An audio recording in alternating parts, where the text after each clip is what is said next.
This is your Barbados Today Evening News Update for Wednesday, May 8th. So glad you can join us. I'm Fernella Wedderburn.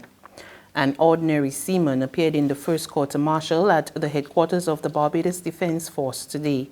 Tyrell Gibbons is charged with the civil offence of wrongful communication, contrary to Section 21A of the Official Secrets Act.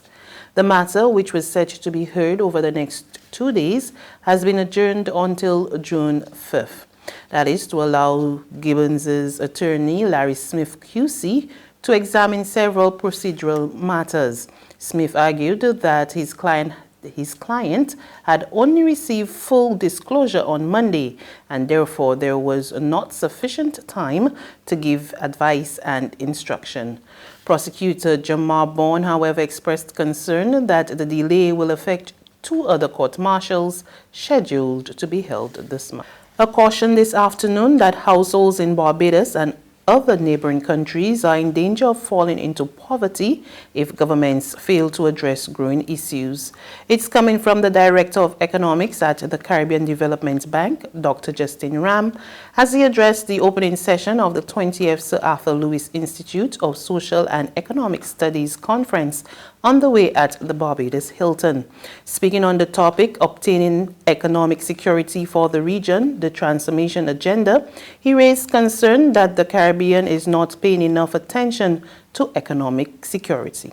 Although our countries are considered to be middle to high income, and so on a global scale we might think that we have economic security. From my experience, and the time that I've been at the Caribbean Development Bank, and certainly the time that I've been observing Caribbean economies, we are very vulnerable, as you all know. And so we have to think about how do we secure economic security and stay above and keep our heads above the water without having events. And these events are not if they will happen, they do happen, it's a matter of when.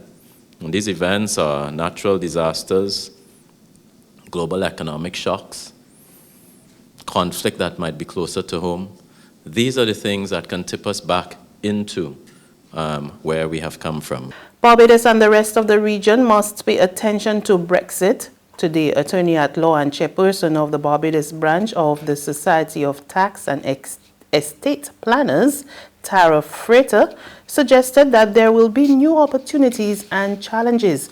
She made the comments while addressing a function at the Courtyard Marriott, which examined the 2 topics, family businesses and Brexit, and mental capacity and making a will.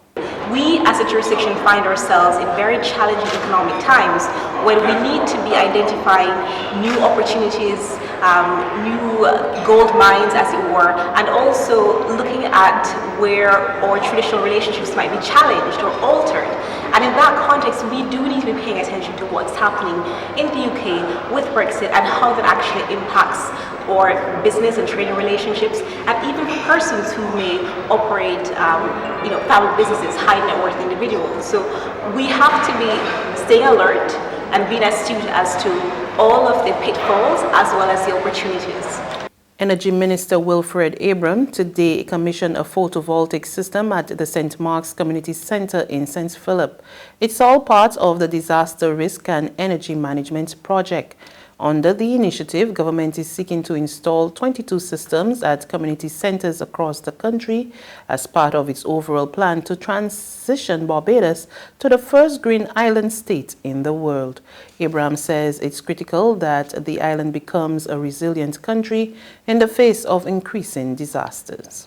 By now, Barbadians should be aware that these systems, all 22 of them, installed at community centers and polyclinics island-wide, are intended to serve as distribution points to service communities after the event of a natural disaster such as a hurricane.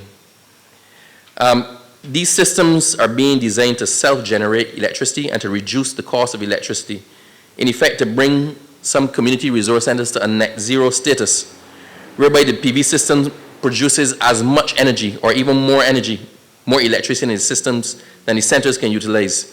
So our aim at the end of the day is for all of the community centers, all of the polyclinics, all of the emergency centers to not just generate power to help them out, but to generate more than they can handle, to be able to stand alone and also be able to earn income by selling the excess back to the grid. There's regional and international news after this short break.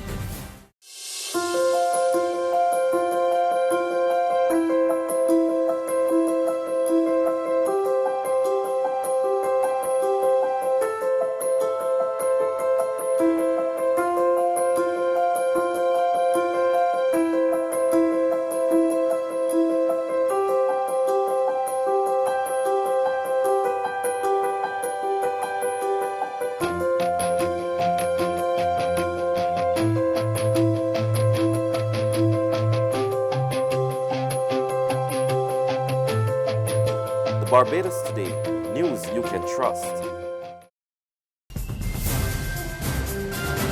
To regional happenings now in St. Lucia, there are worrying reports about an increase of smoking among youth.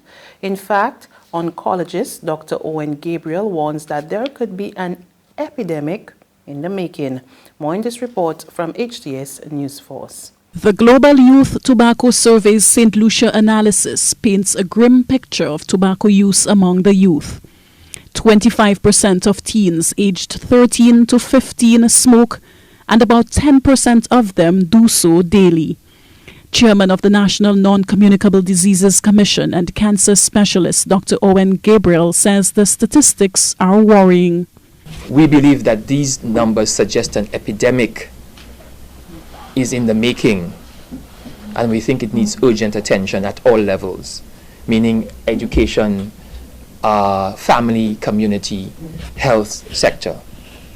So the World Health Organization categorically emphasizes that exposure to tobacco would affect the health of people's lungs and induce various related diseases, including lung cancer, chronic obstructive pulmonary disease, also known as COPD, tuberculosis, asthma, pneumonia, bronchitis, and lower respiratory tract infection. On the international front, a U.S. House of Representatives panel has voted to hold Attorney General William Barr in contempt of Congress amid a showdown over the Mueller report.